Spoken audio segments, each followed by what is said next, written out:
Hello నమస్తే, welcome to my channel. చూడండి, ఉల్లిపాయ తొక్కలు అనమాట. ఇవాళ కూర వండిన వాటిలో వచ్చిన ఉల్లిపాయలు అనమాట. ఇవన్నీ కూడా కోసేసి నీళ్ళలోనే అలా వేసి అనమాట, తొక్కలను తీసేసి. ఇవాళ ములక్కాయ గుడ్డు పులుసు పెట్టడం వల్ల కొంచెం ఈ తొక్కలు ఎక్కువ వచ్చినాయి. ఈ గుడ్లు ఉడకబెట్టి నీళ్ళు ఉంటాయి కదా, మన కిచెన్లోంచి వచ్చింది ఏది కూడా వేస్ట్ కాదండి. మొక్కలకు చాలా బాగా ఉపయోగపడుద్ది. చక్కగా మనం వాటిని వాడుకోవచ్చు. తొక్కల్లోనూ, ఆ గుడ్డు పెంకుల్లోనూ, ఆ నీళ్ళల్లోనూ చెట్లకు కావాల్సిన న్యూట్రియంట్స్ అన్నీ ఉంటాయి అన్నమాట. మంచి పోషకాలు ఉంటాయి. చక్కగా ఇవి వాడుకోవచ్చు. నీళ్ళు పారవేయద్దు.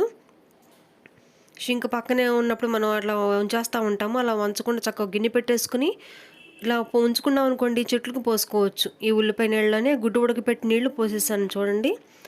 అసలు గుడ్డు నీళ్ళు అసలు పారవేయద్దు. ఉడకబెట్టిన నీళ్ళు చాలా పోషకాలు ఉంటాయి దాంట్లో. చూడండి, తొక్కలు కూడా, గుడ్డు పెంకులు కూడా దానిలో వేసేసాను. బియ్యం కడిగిన నీళ్ళు ఒక పూటకి ఒక గిన్నె పెట్టుకున్నాం అనుకోండి, ఒక పూట మనం ఏమైతే వారుస్తామో అవన్నీ కూడా వంచేసుకోవచ్చు దాంట్లో. పప్పు కడిగిన నీళ్ళు, కందిపప్పు కడిగిన, మినపప్పు కడిగిన ఆ నీళ్ళు వంచేసుకుని సాయంత్రం పోసేసుకోవచ్చు. సాయంత్రం ఉంచుకున్నాం అనుకుంటే రేపు పొద్దున పోసుకోవచ్చు. అలాగే చేసుకోవచ్చు అనమాట చక్కగా.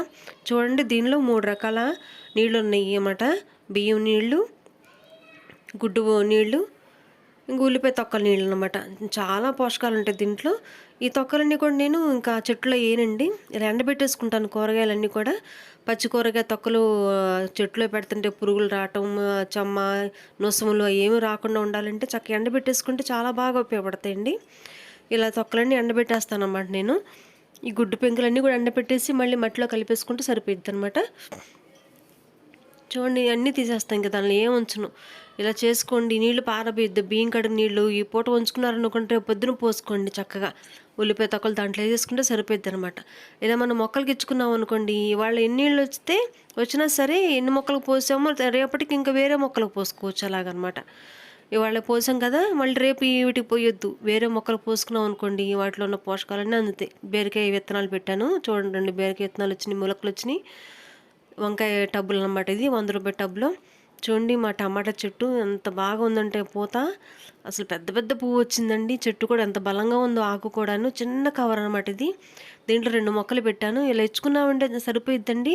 ఇంక వీటికి మనం ఏం ఒక్కలేదు. మధ్య మధ్యలో కంపోస్టు, వర్మి కంపోస్టు, ఆవు పేడ నీళ్లు, అలా టీ పొడి, గుడ్లు పౌడరు ఇవి ఇచ్చుకుంటే చాలు, చాలా బాగా పెరుగుతాయండి. చూడండి, మా దానిమ్మ చెట్టు 5-6 కాయలు ఉన్నాయండి దీనికి. ఇది మొదటిసారి వచ్చిన కాపు అనమాట. ఈ పెద్ద టబ్లో ఉంది, కానీ దీనికి ఇంకేం ఇవ్వరండి. ఇలాగే ఇస్తూ ఉంటాం. రోజుకి ఒకసారి ఇచ్చుకున్నాం అనుకోండి చెట్లు, వాళ్ళు ఇచ్చిన నీళ్ళు మరి రేపటికి వేరే చెట్లకి ఇవ్వండి. అలా మార్చి మార్చి ఇచ్చుకుంటే సరిపోద్ది అనమాట. మా ఛానల్ కొత్తగా చూసారు, సబ్స్క్రైబ్ చేయండి, ఒక లైక్ ఇవ్వండి.